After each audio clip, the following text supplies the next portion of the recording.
doing here?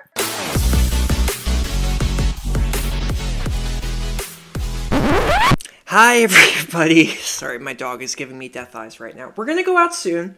I have to talk about today's movie, okay? Come on. Come here. Hi, everybody. Welcome to another episode of I'm Reviewing Here, a podcast where I, Matthew Bussey, watch and review sight and sound top greatest movies of all time. I think I'm getting pretty good at speed talking. That intro. I've been doing this for about a year now, and I'm only spitting, like, every 5 seconds instead of every 3 seconds. Oh, I just did it again. Hi. I'm very giddy today. We're going to talk about a movie from 1999.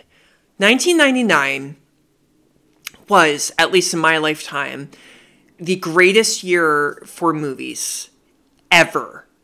I mean, think about it. Today's movie is one of my favorites. There was also The Sixth Sense, there was American Beauty, Boys Don't Cry, Galaxy Quest, Austin Powers, The Spy Who Shagged Me. Endless films. Drive Me Crazy. Actually, I was never a fan of that one, but you know what I mean. Tons of movies. It was the best year ever, and I remember it so vividly. That's not really true. I just remember New Year's Eve, 1999, so December 31st, 1999. We all went to this family's house for a party, and everybody was blasting Will Smith's Will 2K song, like, on repeat, and I danced the night away, and even everybody was like, he can really dance. And I said, no, I don't want to do it. I was too afraid, and I ran and hid, and it was the biggest regret of my life, because look at me now. I could have been a dancer. I could have changed the course of history of dance, probably by being in jail. But anyway, I am very, very passionately thrilled and delighted about this film for today, because this is a movie that I had first seen way back in college, back when you were getting Netflix DVDs mailed to you and physically. It was one of the first films that I had seen through Netflix, and I remember I was going through this phase of watching, what is, a spider, there's a spider! Another spider! God damn it! Ugh! Spider! There is, like, a nest in here. I swear to God there's a nest. Oh, that just happened, like, 2 episodes ago. Hold on, I'm tangled. I'm so sorry. I didn't mean to scare you if you're listening, but God damn you. I saw something moving on the window. I was like, is that like a car? Like a miniature car? What is that? Ah! These spiders are invading my condo, and I don't appreciate it. Oh, God, I don't know what I was talking about. Oh, okay, Magnolia. Today I'm going to talk about, because I always fuck that up, I am going to tell you about this film called Magnolia. Now, what I'm going to do is I'm going to read a line to you from an opera. I want you to give me that line back in the language in which the opera was originally written. And for a bonus $2.50, you can sing it. I'm Stanley Spector. There is the story of a boy genius. Willa Cather, Thomas Kidd, Jean-Baptiste Clairvoyant, and the game show host. I'm Jimmy Gator. Live from Burbank, California. First question for 25. This French playwright and actor joined the Béjart troupe of actors. And the ex-boy genius. I'm Quiska Donnie Smith. I used to be smart, now I'm just stupid. There is the story of the dying man. I'm Earl Partridge. I have a son, you know. You do? Find him. I'm Frank T.J. Mackey. His lost son. What did he say? Because I am not going to take care of him. What does he want? And the dying man's wife. I'm Linda Partridge. I took care of him through this, Alan. What now, then? Me and him. Did you understand? There's no one else. No one else. The caretaker. I'm Phil Parma. See, this is the scene of the movie where you helped me out. And there is the story of a mother. I'm Rose Gator. You come home soon after the show. I love you. Love you too. And the daughter. I'm Claudia Wilson Gator. Now that I've met you, would you object to never seeing me again? And the police officer in love. I'm Officer Jim Curring. My life is very stressful, and I'd hope to have a relationship that is very calm and undemanding and loving. So if you are this person, please leave me a message at box number 82. And this will all make sense in the end. I know life is getting shorter. I can't bring myself to set the scene, even when it's approaching torture. I've got my routine. This is not an easy job. I have to take everything and play it as it lays. Sometimes people need a little help. sometimes people need to be forgiven.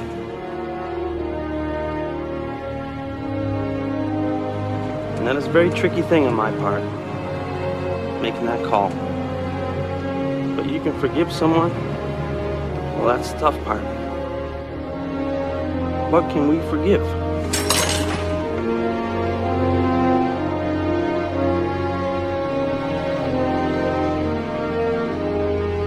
Was that unclear? Kinda. Oh, God.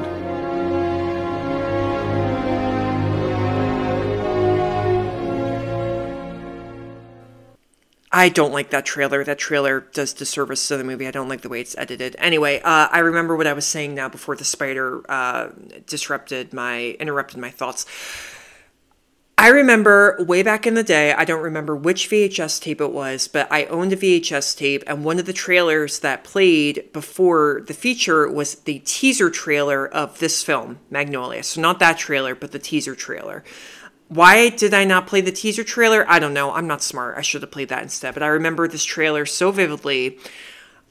It was basically like a minute and a half long, and it's just each of the characters in the film, the actors, saying what their name is in the film. And it just cuts to each of them, and they're staring at the camera, and then it ends with a shot of a frog. A frog, yeah.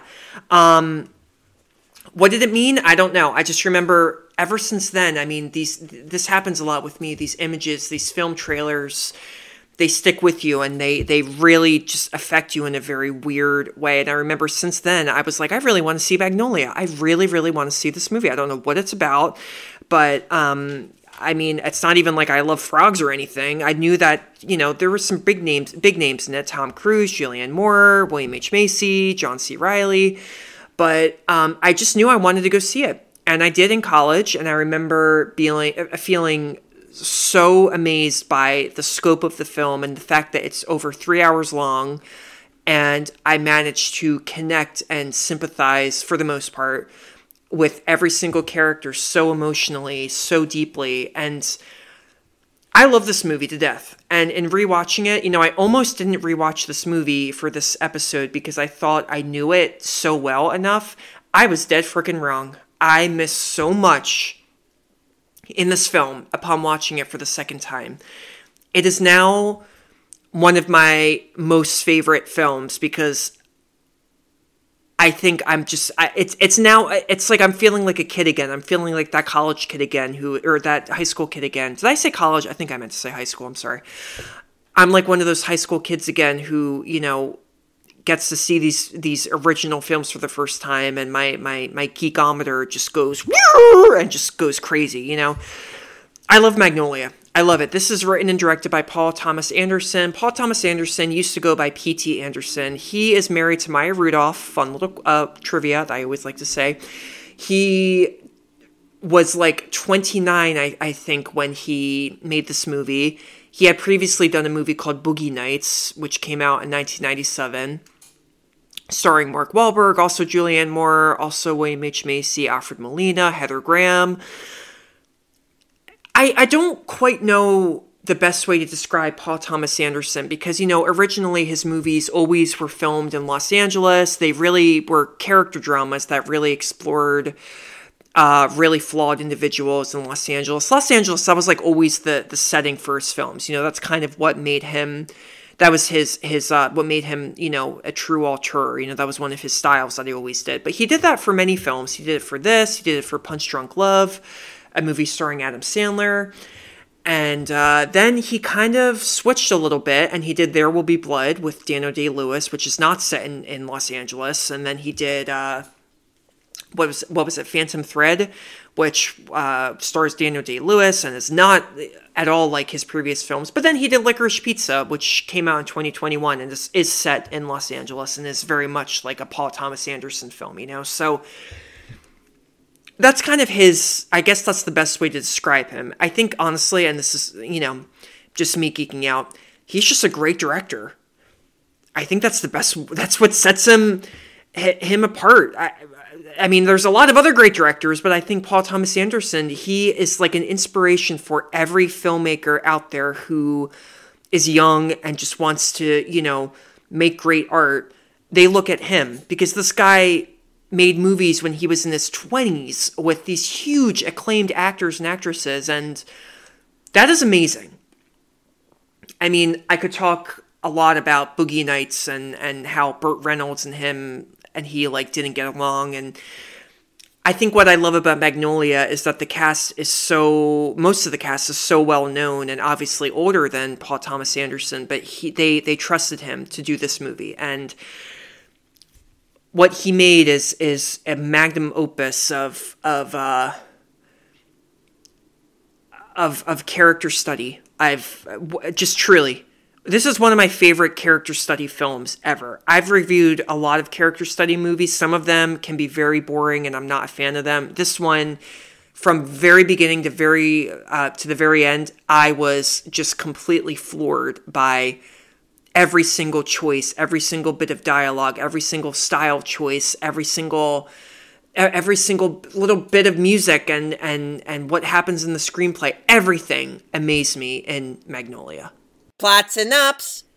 Okay, I'm going to do my best to... Well, I'm reading off of a review, or a synopsis, of course, but I'm going to do my best to make this understandable. If you are confused, it's okay. I'm right there with you. There are a lot of characters in this film. I will say this. Magnolia is a film all set in one day, and we see a bunch of characters, and they're all connected in some strangely circumstantial, peculiar way. So here we go. Okay, Magnolia. Officer Jim Curring investigates a disturbance at a woman's apartment, finding a body in a closet. Jim Curring is played amazingly by John C. Reilly. Yes, John C. Reilly. Sorry, I brain fart for a second. I forgot what his name was. Dixon, a neighborhood boy, tries to tell him who committed the murder. Jim goes to the apartment of Claudia Wilson. Claudia Wilson is played by this actress named Melora Walden, who I really only know for... Oh, God, I said her name wrong. Melora Walters is her name. I really only know her for this, and she was in an episode of Desperate Housewives, the episode with the tornado. Really dumb episode. She deserves more credit for this film. She's so good in this. He goes to her apartment. Her neighbors called the police after she argued with her estranged father, Jimmy Gator, and blasted music while snorting cocaine. So Jimmy Gator, he's played by actor Philip Baker Hall. He's her father, and she's a mess. She's a coke addict. Unaware of her addiction, Jim asks her on a date. Jim is very nervous. He's a very cute, adorably nervous guy. Jimmy, Philip Baker Hall's character, hosts a quiz show called What Do Kids Know, and is dying of cancer. The newest child prodigy on the show, Stanley Spector, is hounded by his father for his prize money and demeaned by the adults who prevent him from using the bathroom during a commercial break. Oh, this storyline breaks my heart. Stanley Spector is played by this little boy named, oh my God, I just lost his name. Jeremy Blackman was his name? Hold on. Wait, why can't I lost his name? Jeremy Blackman is his name. He didn't really do any movies after this, but he's so heartbreaking in this film. He's a child prodigy. His father's a piece of shit who abuses him. It's so sad. And it's sad. When the show resumes, he has to go potty and they don't let him go. So when the show resumes, he wets himself. As the show continues, a drunken Jimmy sickens, ordering the show to go on after he collapses. So he's a mess too. His daughter, Claudia, won't talk to him. He's dying of cancer. He's cheating on his wife. His wife is played by Melinda Dillon, who you may remember from Close Encounters of the Third Kind. She's the one whose little boy gets kidnapped by the aliens. I wasn't really a fan of that movie because I wanted the aliens to be mean, but they're nice in it. So, not really for me. After Stanley's father berates him, Stanley runs away. All of this also, guys, you have to know this isn't happening in chronological order. This is all happening in... Each of these storylines are all broken up into little pieces, and it just bounces from storyline to storyline to storyline. Former What Do Kids Know champion Donnie Smith watches the show from a bar. Donnie Smith is played by William H. Macy, and his wife, Felicity Huffman, is also in the film. His parents took all his prize money. He has been fired from his job due to performance issues and is in love with a male bartender with braces. Donnie is obsessed with getting braces himself, thinking the bartender will love him back. He hatches a plan to steal the money from his boss for the surgery. So William H. Macy's character is kind of a representation of Stanley, the little boy, and that Donnie used to be a child prodigy, and now he's just really lonely, has no friends, is in the closet, basically, and just got fired from his job. The show's former producer, Earl Partridge, is also dying of cancer. Earl Partridge is played by Jason Robards. Jason Robards was a very famous actor who won 2 Oscars for Julia and All the President's Men. This was one of it. I think it was actually his last film. He died in 2000. Earl's trophy wife, Linda, played by Julianne Moore, collects his prescriptions while he is cared for by a nurse, Phil Parma. Phil Parma is played by Philip Seymour Hoffman, R.I.P. Oh, he's so good in this movie, too. Earl asks Phil to find his estranged son, Frank Mackey, a motivational speaker and pickup artist. Frank Mackey is played by, you got it, Tom Cruise. I always say Tom Ship because I think it's funny, but it's really stupid. Yes, Mr. Tom Cruise is in this film. His name is Frank T.J. Mackey, and he's a misogynistic dickhead. He has all these lectures where his go-to line is, quote, embrace the cock, tame the C-U-N-T. I won't say it. Yeah, that's what he says. And all the guys in the audience were like, yeah! Oy. Frank is interviewed by a journalist who knows Frank took care of his dying mother after Earl left. Frank storms out of the interview, after which Phil tries to contact him. So Frank gets called out for being a liar because he said that he, didn't know his father or anything like that. He basically is caught lying, and he's told, well, your mom actually was dying and you had to take care of her after your dad left. And that's kind of, you get an inkling for why Frank is so messed up. It's really because of that. Childhood trauma, man. It really does affect you. Linda, Julianne Moore's character, she goes to see Earl's lawyer, hoping to change Earl's will.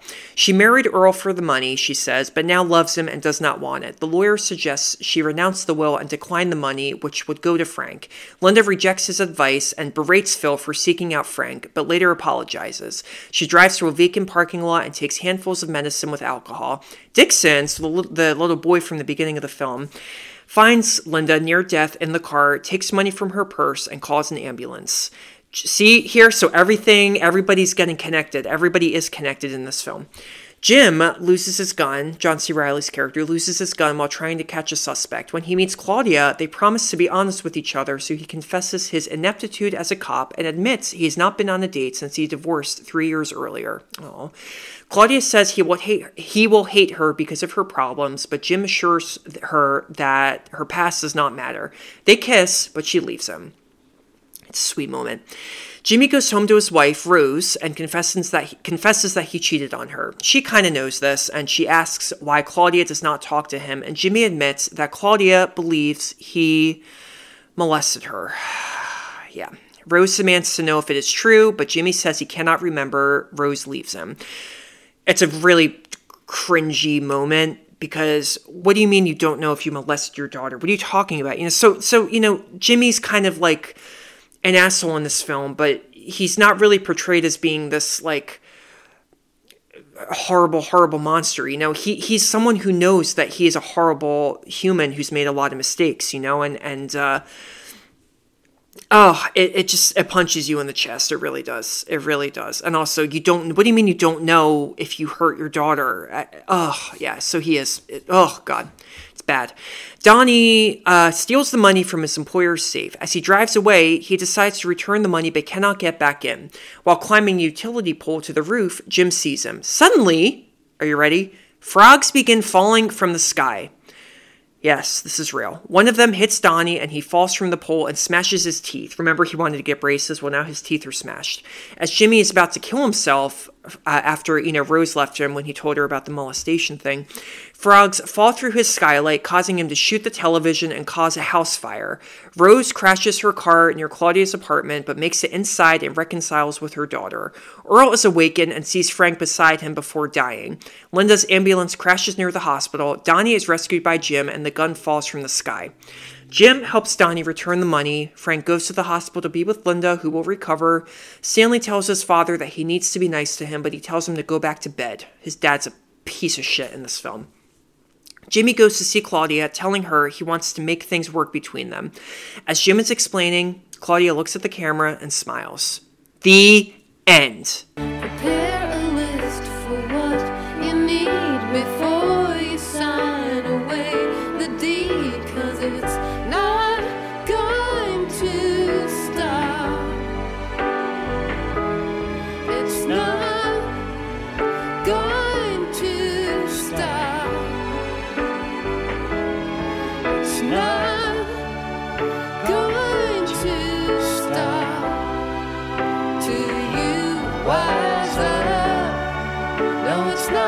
going to stop till you wise up. No, it's not going to stop. So just give up.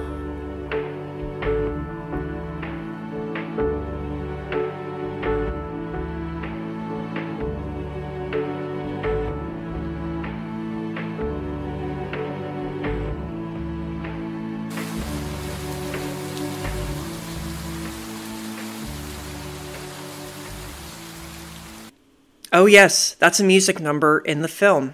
It's a song by Amy Mann. It is a scene where all the characters just are in different parts of the city and they just all start to sing the same song. It's not like a musical, like la la la. It's not like that at all. Oh my God. I forgot to mention too that, at the end of that film, just a little thing, but when the frogs fall through the skylight and hit Jimmy on the head and Jimmy, shoots his TV and then this fire starts. You don't really know what happens to him after that.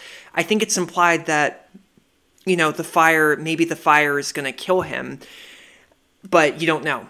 So, okay, we have a lot to discuss. I have a lot to say. What do the frogs mean? What is this movie about? I will say this. Magnolia is a weird-ass movie, okay? It's very, very weird. And when it came out, a lot of people either loved it or hated it. It's a very hit-or-miss movie. To this day, it's still very hit-or-miss. I can only imagine people in 1999... This was also released by New Line Cinema. I mean, they were huge. I cannot imagine people...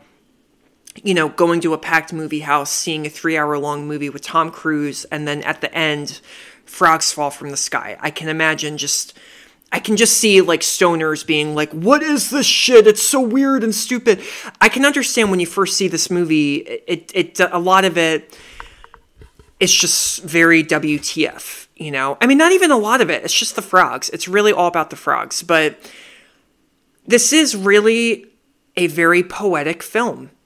I love movies about how we are all connected with one another in some very weird way, in ways that we can't really comprehend ourselves. It's like you're walking down the street, you accidentally bump into someone. Who is that person's life? Maybe that person is connected to somebody else in the city or in your town, and they have something that to do with your day-to-day life. And then maybe that person, their ex-wife, is actually someone that you bought groceries from, a few weeks ago.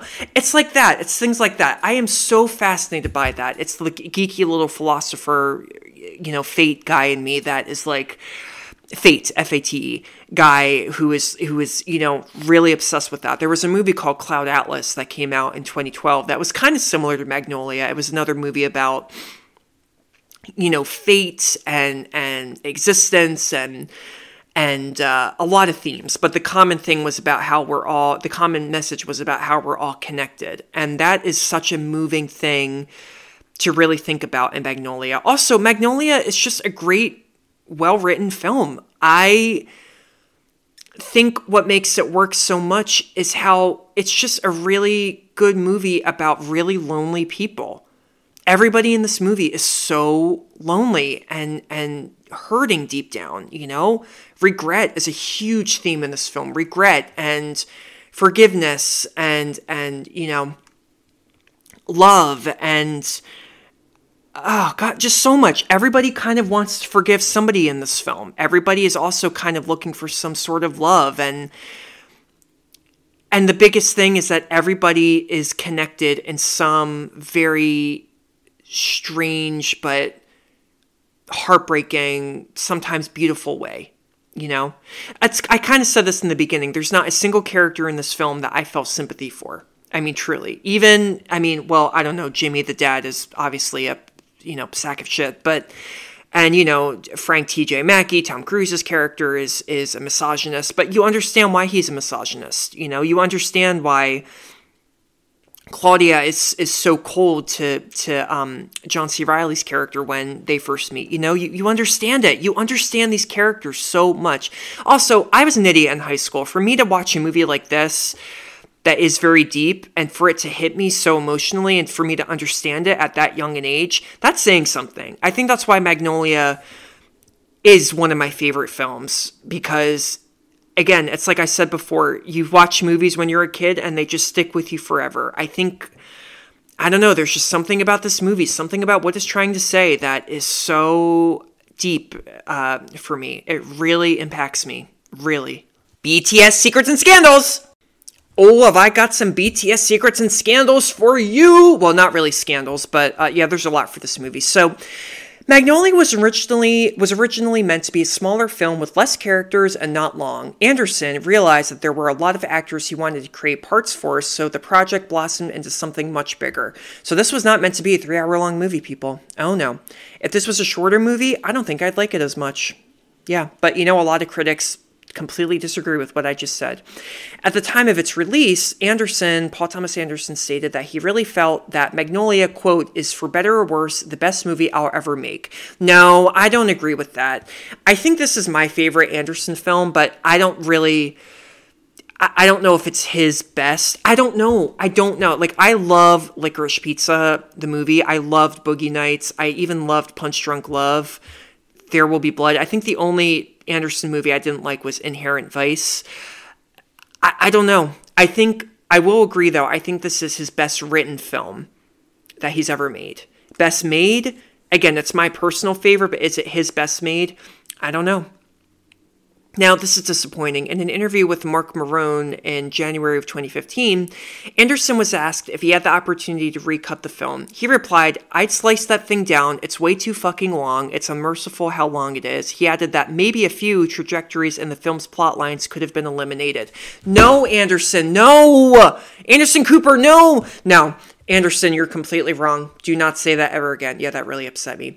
Anderson wrote the bulk of the script during 2 weeks he spent at William H. Macy's Vermont cabin, afraid to go outside because he'd seen a snake.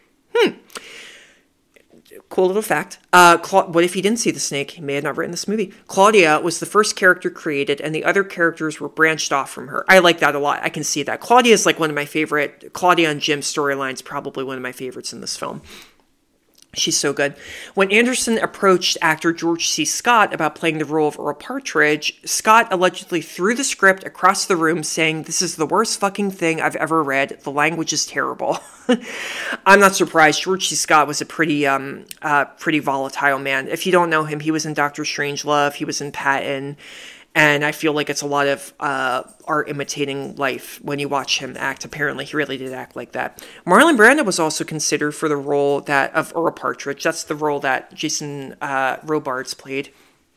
I couldn't see Marlon Brando doing this. Marlon Brando had a lot of trouble in his later life. It's very sad. Go read up about Marlon Brando. Ugh. In fact, speaking of Earl Partridge, the shot of Tom Cruise at his father's bedside with Phil in the background is a direct reference to a shot of Brando next to his father's deathbed in Last Tango in Paris. Wow. I didn't know that until looking back at the movie. That's a great movie, Last Tango in Paris, but it's very screwed up. I won't get into that. It's just, there's a scene in the movie that... One word, butter. Okay. Anderson also wanted Burt Reynolds to play a role, but Reynolds and he did not get along at all doing Boogie Nights. Yeah, same thing. I can really only see Jason Robards doing this, and I don't even know him that well, but his performance in the film, he's in one setting the entire film. He barely even talks, but just with those eyes, man, his eyes makes his performance all the better. Anderson also made a visit to the set of Eyes Wide Shut, where he offered the role of Frank T.J. Mackey to Tom Cruise. Cool. Almost every location contains at least one picture or painting of a magnolia in this film. This is where we get into the subliminal messaging in this film. Now, you may be wondering, what is with the frogs? What do the frogs mean? Well, if you read the Bible, you may know that in Exodus 8:2, it reads, "And if thou refuse to let them go, behold, I will smite all thy borders with frogs." What does it mean? Let them go. Behold, I will smite all thy borders with frogs. Now, I interpret this as the frogs are a sign from God that everybody is meant to basically get a second chance in this film, you know, because you have to look at that scene. The frogs affect everybody in a very, in a weird way, you know. The frogs fall when Frank T.J. Mackey's with his father. They fall when Linda's getting taken to the hospital and the car crashes, you know. They fall when Donnie is climbing the pole and he falls and hits his teeth on the ground, and so he can't really get the braces, obviously. So that's how I interpret it. There are a lot of different interpretations of what the frogs mean, and even more interesting is that Exodus 8:2 is alluded to over 100 times throughout this movie. For example, in Claudia's house, there's a clove of garlic. The clove of garlic is 8x2. Also, just before the attempted suicide of, I'm going to skip that. I didn't really get to that part in the movie. It's in the very beginning of the movie, but it's like kind of a flashback, but it's not really, it's important, but I'm already over time. Magnolia is an 8-letter word where the letter A not only appears twice, but in the second and 8th letters in the word. The first weather forecast, 82% chance of rain, spray painted on the cement as graffiti next to Dixon, is 8-2. Quiz kid Donnie Smith won his $100,000 on April 28, 1968, 8-2. Frank says, respect the cock and tame the kurr, which is 8 syllables, and then right after says, tame it, which is 2 syllables. Genius! Genius! This is when I love movies. This is when I geek out. I love movies when they do this. I love it. I love it. I love it. So 8-2, you rewatch Magnolia, you will see it everywhere. From beginning to end, you will see it. Yeah. This is interesting too, because Anderson was unaware that the story of frogs falling from the sky is in the Bible. He actually took it from Charles Fort's writing. Charles Fort used to write about frogs falling from the sky. He did that when he wrote the screenplay, but the story of the plague of the frogs was brought to his attention by somebody prior to filming. It was by Henry Gibson, and Henry Gibson, I believe, was...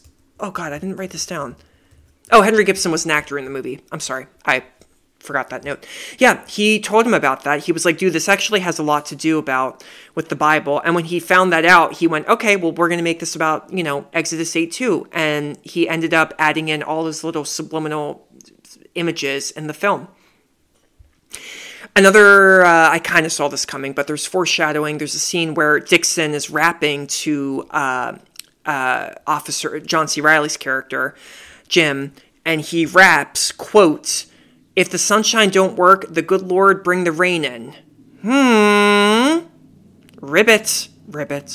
The title of Magnolia not only refers to Magnolia Boulevard in Los Angeles, where much of the movie takes place, but is also similar to the term Charles Fort, the writer that Anderson was originally kind of getting inspiration from, coined for a hypothetical region where things that fall from the sky come from, quote, Magonia.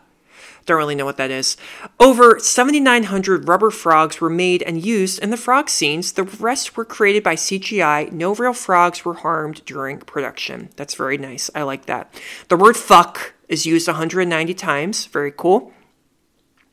Raining frogs did actually happen in the town of Villa Angel Flores in Mexico after a tornado picked up a cluster of toads and dropped them over the town one evening in June 1997.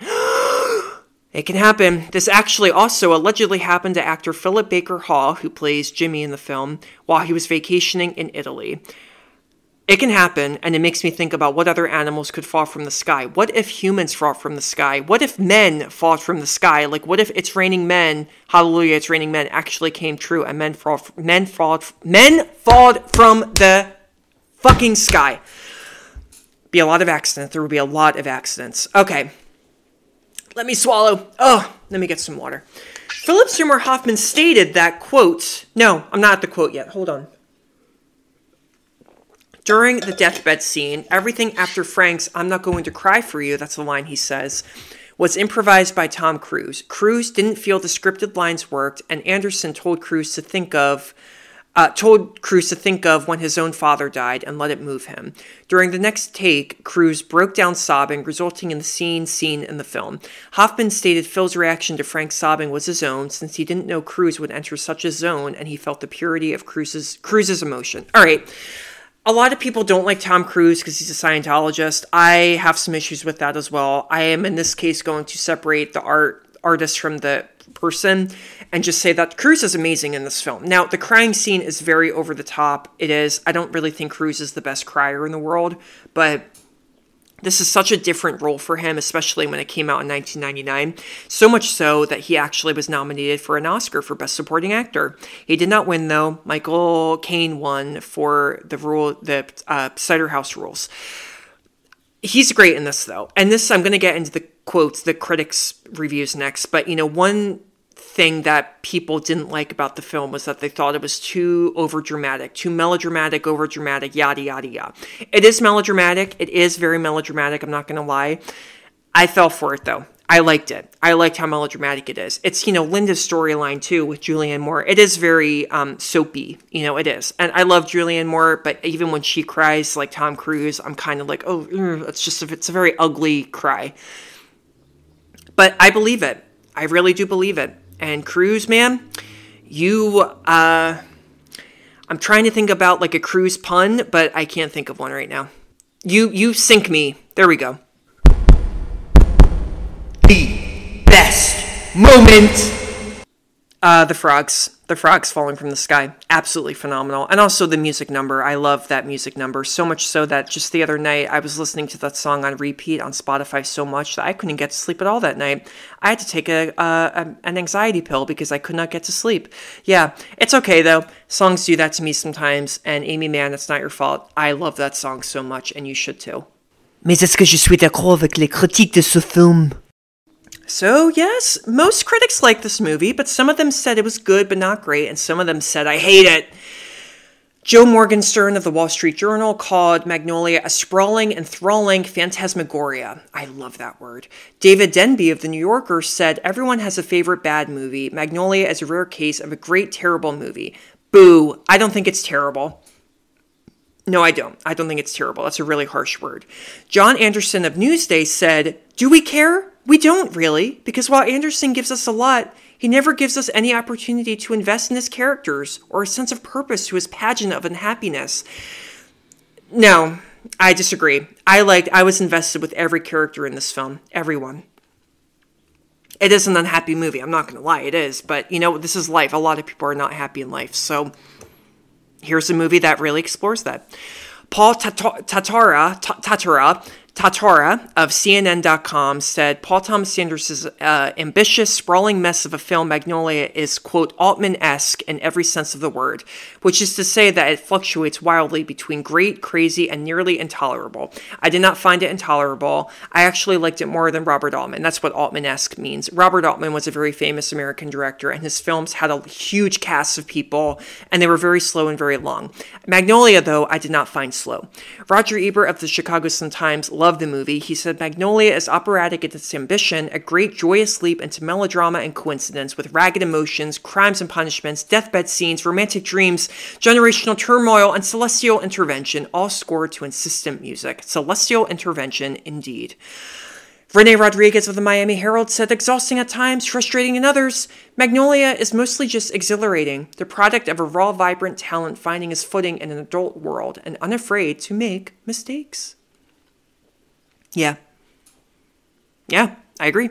Andrew O'Hagan of the Daily Telegraph UK said Magnolia is a plea for kindness, especially between parents and children. It appeals to the emotional heart rather than the logical brain, but there's a true greatness here. It's a rare movie about which one can feel true passion. I really like that. The entire movie is a plea for kindness. Every character wants kindness. They just want to confess for their sins. Every one of them does. Because every reaction has an opposite reaction. Every reaction has a reaction, and that's all I remember from physics class. Physics, I can never say that word. Is it really one of the best movies of all time? Yes. People may disagree with me. Some critics do agree with me. Some of them don't, obviously, because it's on Sight & Sound's Top Greatest Movies of All Time list of 2022. I love the movie so much. It is a little hit or miss for some people. Some people may find it pretentious. Some people may find it moving and sprawling and huge and important. I loved it. I love this movie to death. It is one of the many amazing movies of 1999, and I cannot recommend it enough. Check it out. Be amazed. Have tissues near you because it is very sad. They don't make movies like this anymore. They really don't. And Anderson, don't ever say that this wasn't one of your favorite films or you wish that this was a shorter movie. Do not. You shut your mouth. Seriously. I disagree with what he says. I loved it. I know a lot of people love it too. Go check it out. Thank you all for tuning in. I'm going to go drink some water now. I will see you next week. Is this a Friday? I think It's a Friday. Good. That means that you have time to go watch Magnolia. In the meantime, I'm going to end with this. Get off your ass and go to the goddamn movie, okay? I don't care if your bike has a flat tire. Run. Get some exercise and run instead. I don't care if it's 10 miles away. Get an Uber or just run the 10 miles. You can do it, okay? Just go to the movies and support your local cinema. Please do it, okay? Please do it. Thank you. Bye-bye.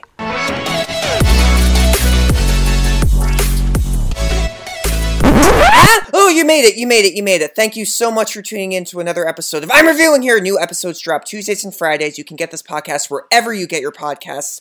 Feel free to follow me on Instagram at I'm Reviewing Here. You can also subscribe on YouTube. New episodes drop there the same day they drop on the podcast. Don't forget to subscribe. Please leave a review if you'd like. Be mean, be nice, hit on me. I don't really care. Candor really, really is important to me, and, you know, it helps the podcast too. So I really hope you enjoyed it. This podcast is brought to you especially by Nervous Chuckles. That is my fake production company because I make people nervously chuckle all the time because they never know if I'm telling a joke or not. So they're always like, do I laugh? Do I not laugh? Is he serious? Is he insane? Did he get out of the loony? What's going on? So if I made you nervously chuckle, then that means that I did my job, and thank you.